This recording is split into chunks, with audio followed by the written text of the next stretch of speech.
हर हर महादेव दोस्तों। हाय, मेरा नाम है अंशु और आप मेरे साथ सुन रहे हैं मेरी ही लिखी हुई कहानियाँ इश्क का रंग सफ़ेद, भाग 33 एवं 34।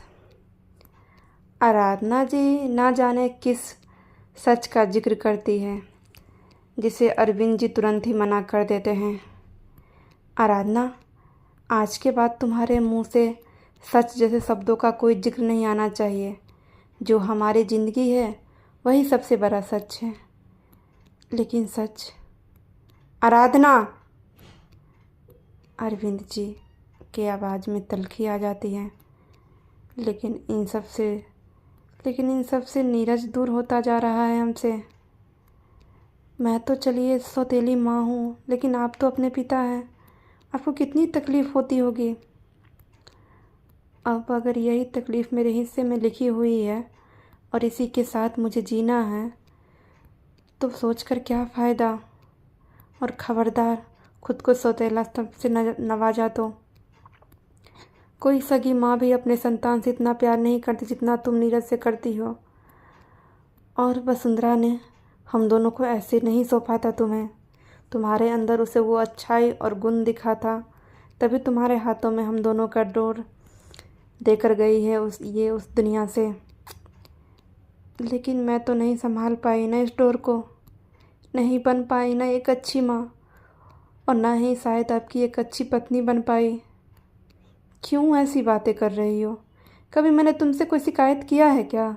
तुम दुनिया की सबसे अच्छी पत्नी हो। लेकिन आपकी तकलीफ़ को तो दूर नहीं कर पाती हूँ ना मैं। ये तकलीफ़ कभी नहीं दूर सकती आराधना, कि शायद भगवान को मुझे तकलीफ़ में देखकर खुशी मिलती है। तभी तो भगवान ने पहले वसुंधरा को छीन लिया और फिर मेरे बेटे को मुझसे दूर कर दिया। कहते कहते अरविंद जी की आंखें भर जाती हैं, जिन्हें वो जब्त कर लेते हैं। दुनिया का कैसा नियम है ना, मर्द अपने दुख पर आंसू भी नहीं बहा सकता है। देखिएगा, एक दिन सब कुछ ठीक होगा। नीरज आपको और हम दोनों को समझेगा। पता नहीं आराधना, कब वो दिन आएगा जब वो पहले की तरह मुझे डैड कहकर बुलाएगा। जितनी बार मुझे वो मिस्टर सक्सेना कहता है ना, मेरा दिल 1000 टुकड़ों में कट कर रह जाता है। ऐसा लगता है जैसे वो कोसों दूर मुझसे चला गया है और मैं चाहकर भी उसे अपने पास नहीं ला पा रहा हूँ। कभी कभी बहुत तकलीफ़ होती है, लेकिन इस तकलीफ़ से कैसे बाहर निकलूँ कुछ रास्ता नज़र नहीं आता है। शांत हो जाइए, ये लीजिए पानी पीजिए। आराधना जी अरविंद जी को बिस्तर पर बिठाते हुए पानी का गिलास पकड़ा देती हैं। अरविंद जी पानी के गिलास रखकर बेड पर रखा हुआ एल्बम उठा लेते हैं, जिसमें वसुंधरा और अरविंद जी और नीरज की बहुत सारी तस्वीरें थे। कितना अच्छा उनका परिवार था। जान छिड़कने वाली पत्नी थी, इतना प्यारा बेटा था, इतना अच्छा घर परिवार। फिर एक हवा का झोंका आया और सब कुछ बिखेर कर ले गया। ऐसा उनके साथ ही क्यों हुआ? अगर एक पति के जाने से दुनिया सुनी हो जाती है, तो एक पत्नी के जाने से भी दुनिया के साथ साथ घर परिवार सब सुना हो जाता है, सब कुछ बिखर कर रह जाता है। वसुंधरा जी से बहुत प्यार करते थे। अगर शायद उनकी जिद आगे नहीं आती तो शायद ही आराधना जी को अपनी ज़िंदगी में लेकर आते। लेकिन वसुंधरा जी भी अरविंद जी से बहुत प्यार करती थी, तो वो भला अपने प्यार को तकलीफ़ में देखकर उन्हें कैसे खुशी मिलती। इसलिए अपने जीते जी ही अपने पति के लिए और अपने बेटे के लिए एक योग्य माँ और एक योग्य पत्नी ढूंढ कर चली गई थी। बेचारी कोशिश तो बहुत की थी कि उनकी कमी किसी को ना खले, लेकिन हर एक इंसान का एक ख़ास स्थान होता है जो कोई नहीं ले सकता है। और आज भी अरविंद जी के दिल में वो अपनी पहली पत्नी वसुंधरा जी के लिए वही ख़ास स्थान था, जिससे आराधना जी को कोई तकलीफ़ नहीं थी, क्योंकि किसी का स्थान छीनने से अच्छा होता है कि अपना स्थान बनाया जाए। और धीरे धीरे इस चीज़ में वो कामयाब भी हो गई थी। अरविंद जी ने उन्हें पूरे दिल से अपनी पत्नी स्वीकार कर लिया था, सारे अधिकार भी दे रखे थे। बस एक कमी थी तो नीरज की सहमति की, जो कभी भी अपने पिता की दूसरी शादी को स्वीकार नहीं कर पाया था और अपने मन में नफ़रत पालते हुए बड़ा हो गया था। अरविंद जी एक एक तस्वीर को छूकर देख रहे थे। तुम्हें पता है आराधना, नीरज को वाटर पार्क जाने का बहुत शौक था और वसुंधरा हमेशा उसकी सर्दी को लेकर परेशान होती थी, क्योंकि हमेशा उसे ज़रा सा भी नहाने के बाद सर्दी लग जाती थी। लेकिन नीरज उतना ही ज़िद्दी था, हर वक्त वाटर पार्क जाने का जिद करता रहता है और जैसे ही गर्मी आता था हर संडे को उसे वहीं जाना रहता था। देखो ये तस्वीर है जब नीरज 5 साल का हुआ था और वो पहली बार वाटर पार्क गया था। बहुत खुश था उस दिन वो, इतना मुझे प्यार किया था, मेरे गालों को चूमा था, ये कहते हुए कि मैं दुनिया का सबसे अच्छा डैड हूँ। लेकिन अब तो मैं उसका डैड ही नहीं हूँ, अब तो मैं मिस्टर सक्सेना बन चुका हूँ, जिसकी बर्बादी के वो रास्ते ढूंढ रहा है। लाइए दीजिए, जितना आप इस एल्बम को देखते हैं ना उतनी आपको तकलीफ़ होती है। चलिए नीचे चलते हैं, नाश्ते पर सब इंतज़ार कर रहे होंगे। तुम चलो, मैं मुंह हाथ धोकर आता हूँ। आराधना जी अरविंद जी के कपड़े निकाल कर नीचे चली जाती है। नीचे भावना जी डाइनिंग टेबल पर चाय नाश्ता लगा रही थी। सब अभी अभी ऑफिस से आए थे, इसलिए सब अपने कमरे में चेंज कर रहे थे। भावना, तुमने समोसे तल दिए? हाँ भाभी, मुझे अपनी जिम्मेदारी का एहसास है। अच्छी बात है। आराधना जी बाकी का काम करने में जुट जाती है। आपका भी ठीक है ना भाभी, इस उम्र में भी आपके रोमांस ख़त्म नहीं होता है। आराधना जी बैठते बैठते रुक जाती है। क्यों, तुम्हें क्यों जलन हो रही है? भगवान ने तुम्हें भी पति दे रखा है, तुम भी रोमांस करो। क्या भाभी, अब आपकी तरह हर कोई बेशर्म थोड़ी होता है। भावना, अरे मिर्ची क्यों लग रही है आपको? पूरी दुनिया को आप दोनों बेवकूफ़ बना सकते हैं, मुझे नहीं। मुझे सच्चाई अच्छी तरह से पता है। तो ठीक है, उस सच्चाई को अपने मन में जपती रहो, इसके अलावा तुम कर क्या सकती हो? अरे अपने पति के साथ समय बिताने को बेशर्म कहते हैं तो ठीक है, मैं बेशर्म ही हूँ। कम से कम अपने ही पति पर तो डोरे डालती हूँ, कुछ लोगों को तो। क्या बना है बड़ी माँ? शरद जी की आवाज़ सुनकर आराधना की आधी बातें गले के अंदर ही रह जाती है और चेहरे पर मुस्कान ले आती है। भावना जी भी खुद को नॉर्मल कर लेती है। ब्रेड पकौड़ा और समोसा बनाया है, तुम्हें बहुत पसंद है ना? वाह बड़ी माँ, आप तो ग्रेट हैं। आपको कैसे पता मेरे पसंद के बारे में इतना पता रहता है? और आपको कैसे पता लग जाता है कि आज मेरा क्या खाने का मन है? क्योंकि मैं तुम्हारी बड़ी माँ हूँ तो मुझे सब कुछ पता रहता है। आराधना जी उसके गाल पर प्यार से हाथ रखते हुए बोलती है। आप सच में बहुत स्वीट है और ये पकौड़े बहुत टेस्टी है। शरद प्यार से आराधना जी के गालों को चूमता हुआ बोलता है। धत, क्या करता रहता है? इसे प्यार कहते हैं बड़ी माँ। हाँ, बस हमेशा मुझे ही प्यार करता रहे, ये नहीं कोई सुंदर सी लड़की लेकर आएगा उस पर जाकर प्यार पटाएगा। क्या बड़ी माँ, कोई सुंदर सी लड़की आपकी जैसी थोड़ी ना हो सकती है।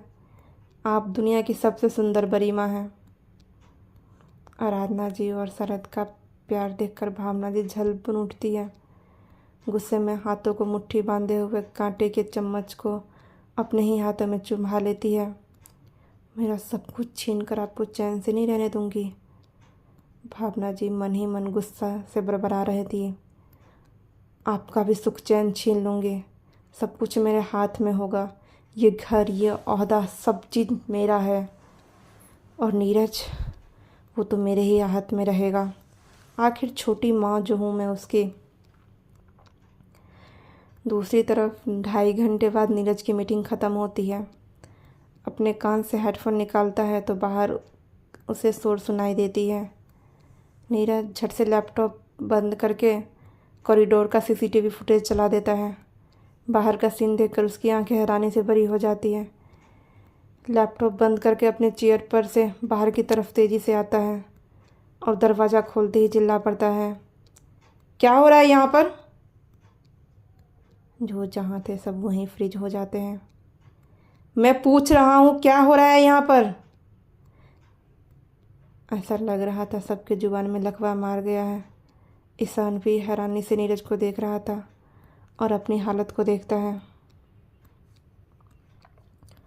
मोनिका 2 घंटे से बैठ कर उब चुकी थी, लेकिन ईशान अपना काम कर रहा था। उसने वहीं पर अपना एक छोटा स्टूल जमा कर लैपटॉप पर काम चालू कर दिया था, इसलिए 2 घंटे कैसे बीत गए उसे पता ही नहीं चलता है। लेकिन खाली बैठी मोनिका को अच्छी तरह से पता चला था। उसके गुस्से का पारा हाई हो जाता है। ईशान को व्यस्त देखकर वो उठकर नीरज के कैबिन की तरफ कदम बढ़ा देती है, लेकिन ईशान भी चीते की फुर्ती से झट से उसके सामने आकर खड़ा हो जाता है। मैम, थोड़ी देर वेट कर लीजिए ना, बस सर का मीटिंग ख़त्म ही होने वाला होगा। तुम कुछ ज़्यादा नहीं उड़ रहे हो? हटो मेरे रास्ते से, नहीं तो तुम्हारे लिए ठीक नहीं होगा। और नीरज ऐसी कौन सी मीटिंग कर रहा है जो अब तक उसकी मीटिंग ख़त्म नहीं हुई है? कहीं किसी लड़की के साथ अंदर तो नहीं है? लगता है किसी लड़की के साथ ही अंदर है, तभी इस चौकीदार को खड़ा कर रखा है। मैं देखती हूँ कौन मोनिका को टक्कर देने आ गई है। कहीं वो सीना चुड़ैल तो नहीं फिर से नीरज के पास तो नहीं आ गई? आज तो मैं उसे छोड़ूंगी नहीं। मोनिका मन ही मन ख्याली पुलाव बना चुकी थी और नीरज को और सीना को एक दूसरे से लिपटे हुए इमेजिन भी कर चुकी थी। वो तेज़ी से नीरज की कैबिन की तरफ बढ़ती है। ईशान उसके सामने अपना हाथ आगे कर देता है। मैम प्लीज़ ज़िद मत कीजिए, नहीं तो मुझे एक्शन लेना होगा। तुम एक्शन लोगे? मैं भी देखती तुम कैसे मुझे रोकते हो। मोनिका अपने हाथ के से उसके हाथ को नीचा कर देती है और आगे जाने की कोशिश करती है। ईशान वही हाथ उसका पकड़ लेता और पीछे की तरफ खींचता है। मोनिका ने 5 इंच की हाई हील्स पहन रखी थी, जिसमें वो संभल कर कदम रखती थी।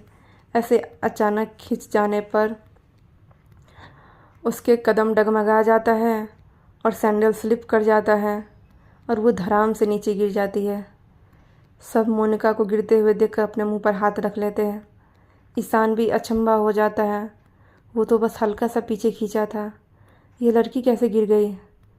सबके सामने होते हुए इंसल्ट को देखकर मोनिका की आंखों से आंसू गिर जाते हैं। You bastard! तभी सामने का दरवाज़ा खुलता है और नीरज बाहर आता है। क्या हो रहा है यहाँ पर? ईशान भी कभी आश्चर्य से नीरज को देखता है तो कभी अपनी हालत को देखता है, जो मोनिका का हाथ गिरते हुए संभालने के लिए अभी भी पकड़ रखा था। मैंने पूछा क्या हो रहा है यहाँ पर? यहाँ कोई थिएटर का सीन चल रहा है जो तुम सब बिना पॉपकॉर्न के मज़े ले रहे हो? नीरज सभी कलीग्स को घूरते हुए बोलता है। मिश्रा साहब। जी सर। एक आधे उम्र का व्यक्ति अपने डेस्क पर से उठकर नीरज के पास आता है। कल से सबका ओवर टाइम लगाइए, क्योंकि शायद सबको काम पर कम पड़ गया है, इसलिए तमाशा देखने के लिए यहाँ पर जमा है और ओवर टाइम का पैसा किसी को नहीं मिलेगा। सबका संडे भी कैंसिल कीजिए। Okay sir. सारे कलीग्स पनिशमेंट सुनकर परेशान हो जाते हैं। Sorry sir. लेकिन नीरज बिना किसी की तरफ ध्यान दिए हुए मोनिका की तरफ घूम जाता है। अब तुम्हें क्या है, वहाँ से उठने के लिए अलग से किसी को बुलाना पड़ेगा या हड्डियाँ टूट गई है तो एम्बुलेंस बुला दूँ? नीरज, मैं यहाँ गिरी नहीं हूँ, तुमने मुझे सुना रहे हो। इस लड़के ने। गिरी हो तो क्या हमेशा गिरी हुई रहोगी? खुद उठ नहीं सकती हो? Ishaan, come to my cabin, और तुम जल्दी से उठकर अंदर आओ। मोनिका अपमान का घूंट पीकर रह जाती है। कहाँ उसे लगा था नीरज उसे प्यार से उठाने आएगा और कहाँ उसने उठाने की भी जहमत नहीं की थी। मोनिका गुस्से से उठकर खड़ी हो जाती है और ईशान नीरज की कैबिन के अंदर तरफ चली जाती है। अब बताओ क्या हो रहा था? मैं बताती हूँ नीरज, तुम्हारा ये एम्प्लॉय बहुत ही बदतमीज है। इसने 2 घंटे तक मुझे बाहर रोक कर रखा है। मैं भी तुम्हारे काम के बारे में सोचकर 2 घंटे तक बाहर रुकी हुई थी, लेकिन जैसे ही तुम्हारे 2 घंटे पूरे हुए, तुम्हारी मीटिंग ख़त्म हुई, मैं अंदर आने की कोशिश की, लेकिन तब ये लड़का मेरा रास्ता रोक कर खड़ा हो गया। और जब मैं इसकी बात नहीं मानी ना, तो इसने मुझे धक्का देकर गिरा दिया। मोनिका नमक मिर्च लगाते हुए नीरज के सामने बात परोस देती है। मुझे कुछ नहीं पता है नीरज, आज तुम इस लड़के को ऑफिस से बाहर निकालोगे। तुम्हें कुछ कहना है? नीरज ईशान की तरफ देखते हुए बोलता है। नहीं सर, मैं बस आपका ऑर्डर फॉलो कर रहा था और मैंने मैम को धक्का नहीं दिया था, बस रोकने की कोशिश की थी, लेकिन शायद अनजाने में ही धक्का लगकर गिर गए। इसके लिए आई एम सॉरी। नहीं नीरज, ये झूठ बोल रहा है। इसने मुझे जानबूझकर धक्का दिया है और गिराया है। तुम अभी के अभी से फायर करो। ईशान खामोशी से खड़ा था। ठीक है ईशान, तुम बाहर जाओ। मेहता एंड सन्स वाले फाइल का एक पीडीएफ बना लो। Okay sir. ईशान चुपचाप बाहर चला जाता है। नीरज, मैंने तुम्हें उसे निकालने के लिए कहा था। मोनिका गुस्से से टेबल पर हाथ पटकते हुए बोलती है। और तुम होती कौन हो मुझे ऑर्डर देने वाली? नीरज गुस्से से अपने फाइल को पटक कर बंद करते हुए बोलता है। तुम्हें कितनी बार तुम्हें औकात याद दिलानी पड़ेगी? हाँ, फर्स्ट ऑफ ऑल तुम मेरे ऑफिस में क्या करने आई हो? कितनी बार तुम्हें समझाया है ना, काम के समय मुझे डिस्टर्बेंस बिल्कुल पसंद नहीं है। तो फिर क्या करने आई थी यहाँ पर?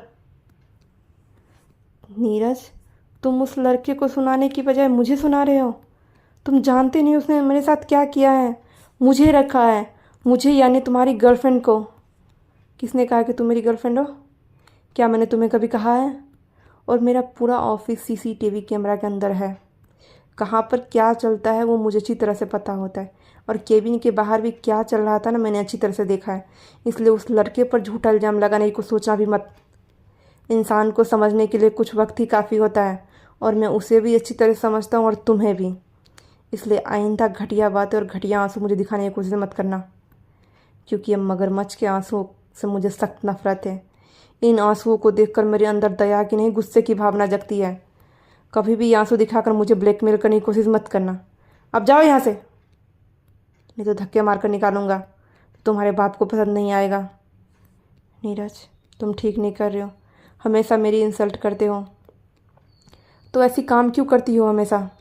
मैंने तुमसे कहा था यहाँ पर आने के लिए। हम बस अपना फिजिकल नीड पूरा करते हैं।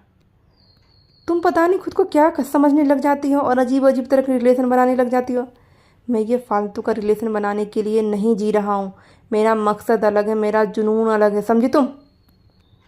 आइंदा खुद को गर्लफ्रेंड और मुझे बॉयफ्रेंड जैसी चीज़ी नामों से बुलाने की कोशिश मत करना। अब तुम जाओ, मुझे बहुत काम है। मोनिका अपने आंसुओं को पोंछते हुए कैबिन से बाहर निकल जाती है। ईशान कोई फाइल लेकर अंदर आ रहा था। दोनों टकराते टकराते बचते हैं।